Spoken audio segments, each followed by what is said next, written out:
Hi, Mark Corke here from BoatUS Magazine. Today I'm going to show you how to tie a bowline, which I've just done here.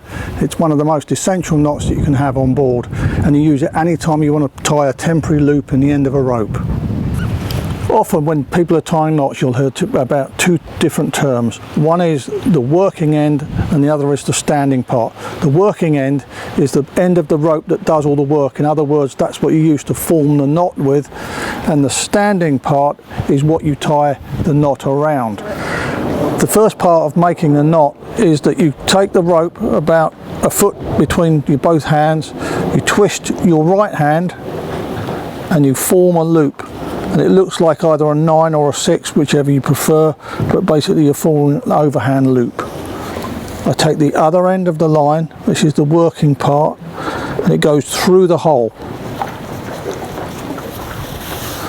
It then goes over the top of the standing part, and then you pull the loose end back through the hole again.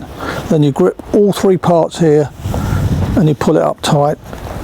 There we go, that's it. So here it is one more time.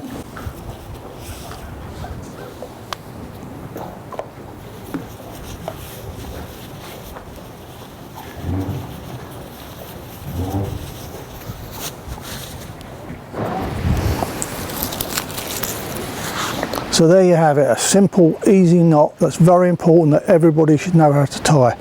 Thanks for watching. Don't forget to like our videos, subscribe, and we'll see you on the water.